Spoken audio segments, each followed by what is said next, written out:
जय श्री कृष्णा, जय श्री राधे। अर्चना के कृष्ण गुणगान चैनल पर आपका स्वागत है। आज मैं आपको अमरनाथ की अमर कथा सुना रही हूँ। क्या है अमर कथा और क्यों जो भी इस अमर कथा को सुनता है वो अमर हो जाता है। पुराणों में वर्णन आता है कि एक बार माता पार्वती ने बड़ी उत्सुकता के साथ भगवान सदाशिव से प्रश्न किया कि ऐसा क्यों है कि आप अजर अमर हैं और मुझे हर जन्म के बाद नए स्वरूप में आकर फिर वर्षों की कठोर तपस्या के बाद आपको प्राप्त करना पड़ता है।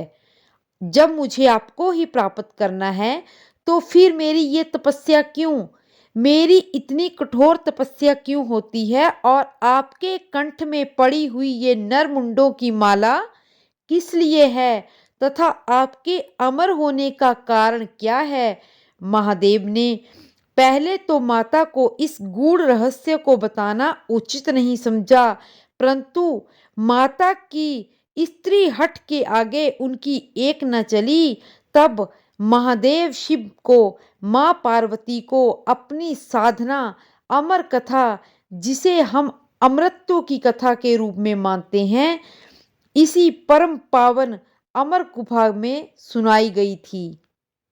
भगवान शंकर ने मां पार्वती जी के एकांत व गुप्त स्थान पर अमर कथा सुनाने को कहा, जिससे कि अमर कथा को कोई और जीव, व्यक्ति और पशु पक्षी ना सुन सके, क्योंकि जो कोई भी इस अमर कथा को सुन लेता वो अमर हो जाता।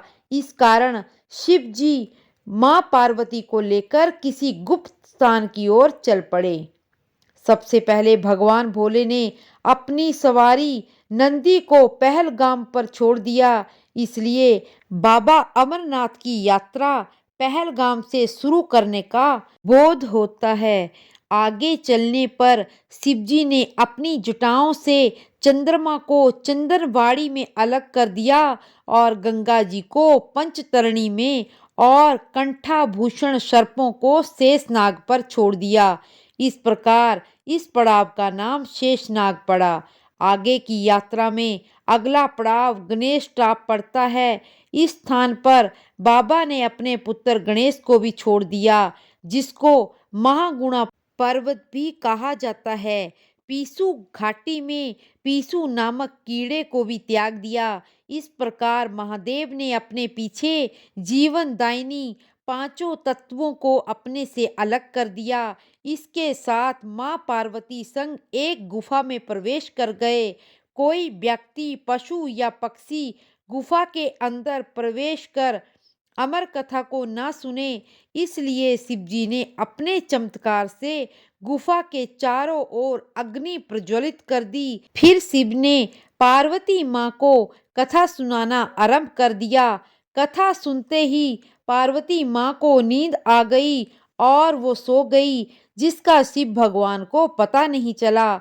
भगवान शिव अमर होने की कथा सुनाते रहे। उस समय दो सफेद कबूतर श्री शिव की कथा सुन रहे थे और बीच बीच में गूं गूं की आवाज दे रहे थे। शिव को लग रहा था कि माता पार्वती कथा सुन रही है और बीच बीच में हुंकार भर रही है। इस तरह दोनों कबूतरों ने अमर होने की पूरी कथा सुन ली। कथा समाप्त होने पर शिव का ध्यान मां पार्वती की ओर गया तो वो सो रही थी। शिव ने सोचा, अगर पार्वती सो रही है तो उसकी कथा कौन सुन रहा है। तब महादेव की दृष्टि उन कबूतरों पर पड़ी।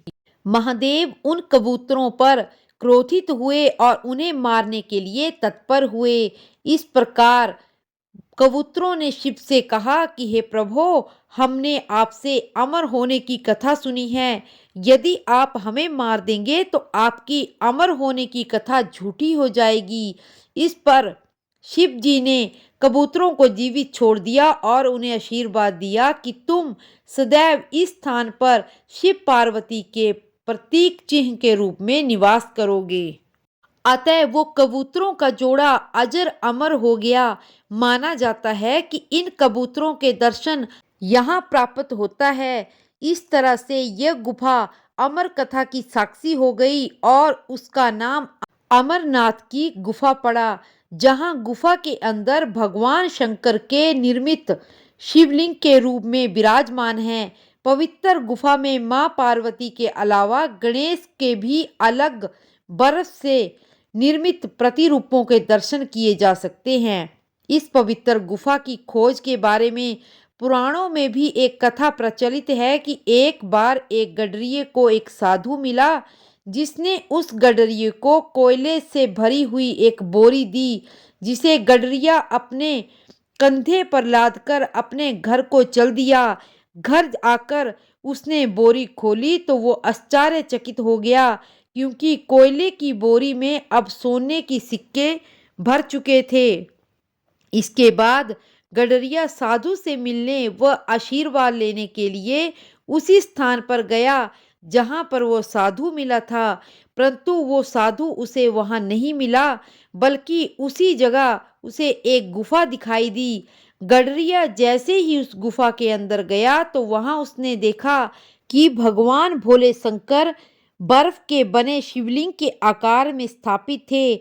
उसने वापस आकर सबको ये कहानी बताई और इस भोले बाबा की पवित्र गुफा की खोज हुई। धीरे धीरे दूर दूर से भी लोग पवित्र गुफा का दर्शन और बाबा का दर्शन करने के लिए पहुंचने लगे।